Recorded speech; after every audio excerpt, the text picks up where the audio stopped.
Mr. Cat, you're not part of the Chinese zodiac, and it's the rabbit's year today. Also, happy Chinese New Year to everyone out there. Our penultimate episode opened with, I think, some Yu Yoshiyama animation. It's hard to tell, but I know we're going to see more of her later, so look forward to that.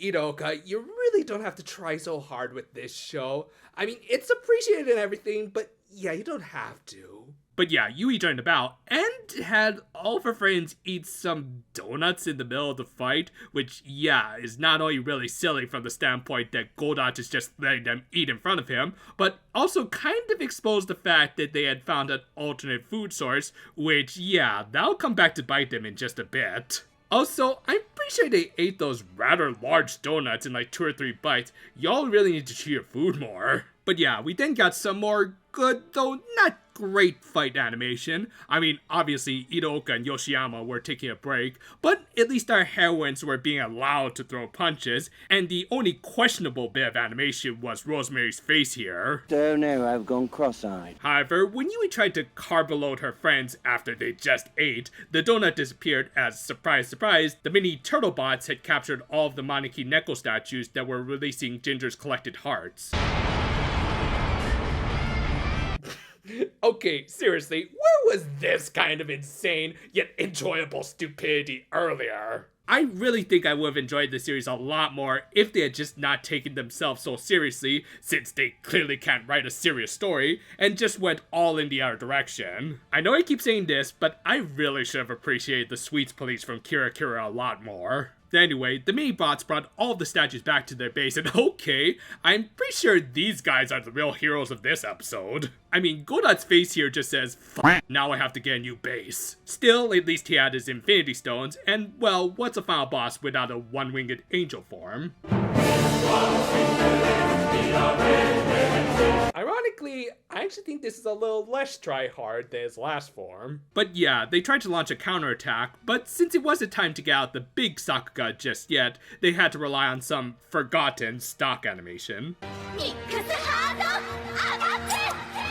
Boo, you're ripping off the Precure. Of course, none of their attacks were effective, and Doughnut just nuked them. With that, all hope seemed lost, again kind of because Yui didn't think to just discreetly give her teammates donuts if they were hungry, instead of making a big show out of it. But then I guess we wouldn't have gotten the requisite second win scene. I mean, like a lot of things in the show, this just feels like they're going through the laundry list of superhero show tropes, though not only was their quote-unquote defeat short, only lasting about a minute, but also didn't feel all that earned, which on that note...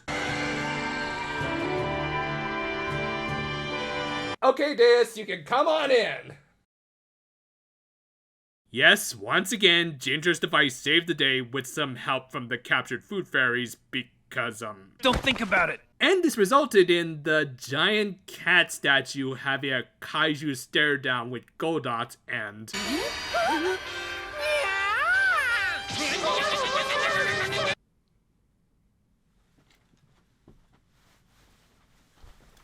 I'm not here, so you can't make a review anymore! So yeah, I think we've reached the point where the writers just gave up and let the world be saved by a bunch of porcelain statues that don't even have claws. Well, that, and they also had Narcissus deactivate the Turtlebots, and the Shinada father and son heal our heroines. From there, more of Ginger statues came from all over the world, including I think the villain from the movie. Oh god, I gotta review that too.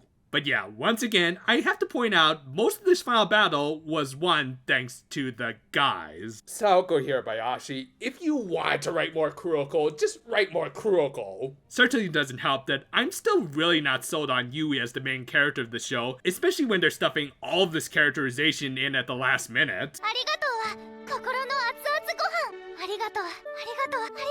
Damn it, we already did the Ava joke with last week's thumbnail. I mean, okay, to be fair, her speech here was fine, and it did effectively bring up the major theme of the series, that food brings everyone together. More importantly though, it was a speech that she had come up with on her own, where she didn't bring up her grandma or say something like, We were on the verge of greatness. Jesus, we were this close. I don't think I've ever seen a worse helicopter grandparent than Fudo Kazunari, but this old hag is good competition. And as if to represent my frustration with one of the absolute worst story elements in this entire franchise, Goldot's full stone just kind of went out of control for no particular reason, and he took on his true final form. And yet again, all seemed lost until Secretary just came in to tell them that they should hit him in his obvious weak spot. Yeah, thanks a lot, lady. Also, great job, show, just turning the two former villains into tsundere. The show has all of the creativity of uncooked rice. But, thankfully, we finally got not just the big Sakuga scene, but the big Sakuga scene with an insert song, so you know they had to bring in someone who has been criminally underused in the season, Yu Yoshiyama, bringing more of her JoJo energy and... Did you just break the fourth wall? You know what? Just for that. That aside, this scene was absolutely amazing, and if you want to take anything of true value away from this episode, just look at some of these frames and marvel at every little insane detail Yoshiyama puts into anything she works on. Just outstanding stuff, and I cannot praise it enough. It was so good that I just kind of ignored that stupid candle finisher and just see Yui's United States of Smash as the true finisher of this battle. With that, the episode ended with Goldot's being purified and Yui trying to save the guy that she made such a strong connection with over the course of a day. Okay, so first of all, let's just get this out of the way. This was easily the best produced episode of this entire series. Absolute praise deserves to go to Nishiki Itoka, Mikio Fujiwara, Kyoko Yufu, and Yu Yoshiyama. They did absolutely everything they could to make this as polished of a grand finale as they could. I'll even admit, I did get an ironic enjoyment out of this, so I will say this was the best of this final arc, even though it still does have all of my usual issues with this show.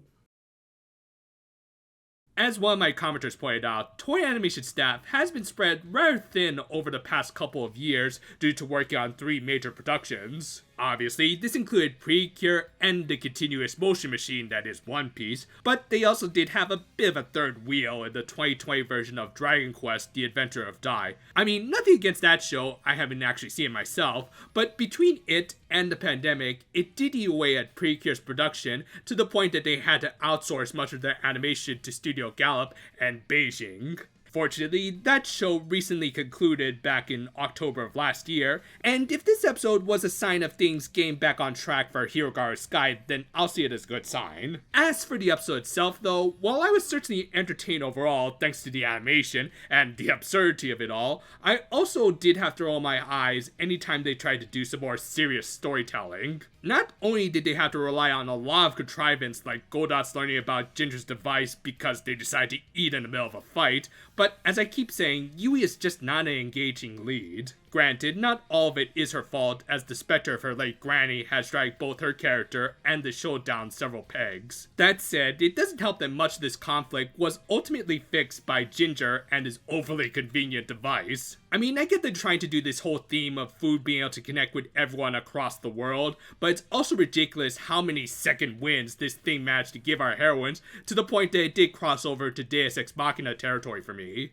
Thus, while I do absolutely adore and appreciate the works of all of the animators involved in this episode, I also feel a little empty knowing how little our main heroines contributed to this victory. Compound that with scenes that I feel like just hadn't gotten the proper build up and instead just felt like they were there for the sake of it, this episode ends up highlighting how weak the narrative and storytelling has been. Thus, overall, this episode, like a real donut, did have some really sweet moments that got me pumped, likely through a bit of a sugar rush, but it also did leave me with a sense that these were empty calories due to poor storytelling. Still pretty enjoyable overall, but at this point, I think we're all ready to move on. Wait, those things weren't donuts? If you haven't seen it yet, we just did a review of a Precure parody from a manga with this sort of cover. Yeah, if you ever wanted a prime example of don't judge a book by its cover, look no further than Way of the Husband and Crime Catch Polycure, as this was honestly one of the best Precure parodies I've ever read. If anything, it certainly got to me more excited for Hirogaru Sky more than other shows that I could name. But yeah, do stay tuned for reviews of that next season, as well as a return to the OG that's currently in the works. And until then though, for now my friends, and if you'll excuse me, I'm just gonna go film a new opening buffer.